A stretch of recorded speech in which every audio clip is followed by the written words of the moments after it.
All right, so the first story is the thumb injury forces the top gamer to retire at 25 years old. This poor Oh, guy. poor thing. He Poor guy.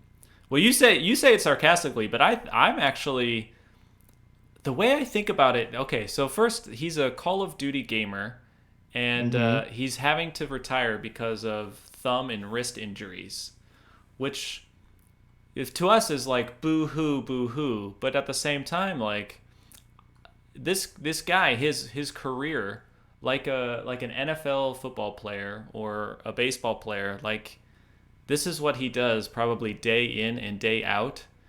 And think about it, like Mm-hmm. whenever I played PlayStation, like even a couple hours, my thumb would hurt.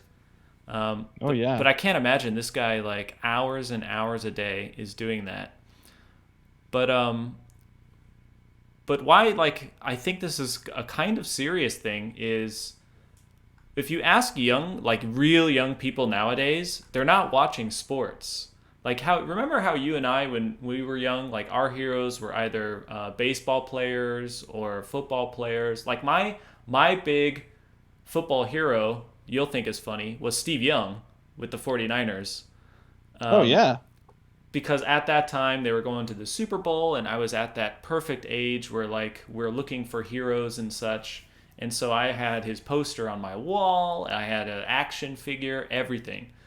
But like kids nowadays, they're not focusing on traditional sports. They're focusing on esports.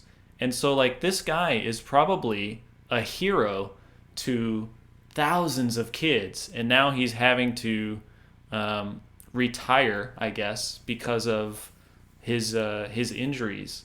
Which then it's like, well, I don't know what he can do after. Like Mm-hmm. when an athlete retires, they could be a coach or a trainer or something. But I don't even know like what an esports guy would do after he retires. But I just thought it was Mm-hmm. interesting that like yeah, I know you scoffed a bit at first, but like really thinking about it, this is the future of like kids looking up to idols and heroes and such in a sports arena. Um, so this is the first of probably what's going to be the rest of the rest of our lives. I don't know. What do you think, man? Well, I gotta admit, I totally scoffed at the beginning, and I think that you have a point when you say that this is the future. Um, and that scoff was more, I guess, maybe a disappointment that um that I totally agree. It is the future. Especially when living in Korea, I noticed how, like you said, the heroes were different. The heroes were idols, they were YouTubers, they were gamers. I mean, tons of gamers in Korea. Um, and even like certain gamers tried to get out of the military service in Korea, and because they were bringing such uh, like a huge reputation to the country, and I totally see that as legitimate. Um, I do think still everyone should serve in the military. That's for a completely different video, but yeah, once you bring that up, it definitely is something that we should think about. And it is horrible for anyone who's put so much time into something and then they get injured. I wonder if there's any other way. I have seen articles where people can play very simplistic games with their mind, like they can, but I think we're still super far away from being able to do that with, things like Call of Duty and stuff. Yeah, Yeah. I feel for the guy. Yeah. And I think you brought up Korea. What people don't realize is like the entertainment dollar, like the number one entertainment dollar is not K-pop. Like people assume it's K-pop, but it's actually esports. It's like Oh yeah. it's a League of Legend competitions. Mm-hmm. What's the other? I think League of Legends is the big one, but like that's the number one moneymaker for the entertainment sector in Korea. It's not K-pop. So I think for Oh yeah. for people like you and me that aren't really in this world, it's hard for us to wrap our minds around. I think it's easier when you start talking about dollars and contracts in terms of like baseball and football because that's what we're used to and that's what we grew up with. But we're unfortunately we're not that old, but we're getting to the point where like we're the crotchety old men and it's like what are these kids doing playing their video games? And it's like no, this is like a true profession. Like these guys are training. They're training every single day to do this. And then this guy at 25, which is probably like the what physically and mentally like your best, he's having to Yeah. retire. It's yeah, he's in his prime. He's His in his physical and mental prime. Well, I wouldn't say mental prime. I think that your physiology declines much more rapidly than your mental ability, but um so I just have to say two things about this. Number one is it is a skill.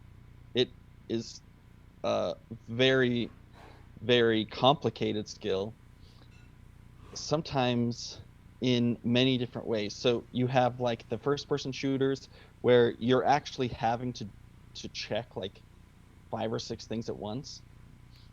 And I do think that that is a skill, but also some other games, people put a lot of, you have to be really smart to play other games. So I know you remember when I was playing this Star Wars phone game, I would see people that would calculate the amount of the amount of damage and the amount of armor and like down to the percentages to be able to win and to be able to be number one in the game. And they had huge followings, they had huge YouTube channels, but it really took a lot of actual mathematical education to be able to do it. so they were So, as they were playing, they were calculating outcomes. Basically, like it sounds like chess. They're calculating outcomes as they're playing. oh yeah, they look at the opponent's players, they look at the opponent's characters' stats, and then they go back and adjust their own, you know, uh, items that they're using and all of these things to be able to. It's insane. Like Yeah. there, some people get super into it, and unfortunately, I think that the pay to play wipes out some of those people. But guys like this, I mean, for Call of Duty, I don't think that there's necessarily this pay to play, wall. Mm. So, Well, I had a new level of respect when Battlegrounds came out. You know about that, mm, right? When oh Battlegrounds came yeah. out, I was like, what is all the fuss about? It looks like any other game. So I actually went to a PC room and I tried Hmm. to play and I could not get past the tutorial. Like I'll admit that. I could not get past like they basically airdrop you in and you're supposed to collect some guns and try to figure out how to move and such. I couldn't get past that. Like that's how beyond. Like I used to play GoldenEye, the old N64 games, PlayStation games. So it's not like I'm totally removed from playing Yeah. video games, Yeah, for sure. but just the level of difference between what I used to play and what is being played now is like orders of magnitude beyond what I could do. So I spent like a good hour and a half, 2 hours in that PC room trying to figure out just the tutorial, and I couldn't get past it. Hmm. Oh yeah, it's definitely a skill. I mean, people play games for hours. I mean, pretty much days. And it's just like any other skill. You put in the time and you become really, really good. And if you're really good at something, you can get paid for it. And yeah, Right on. dang, my heart goes out. Oh yeah, hopefully he'll find something new. Yeah.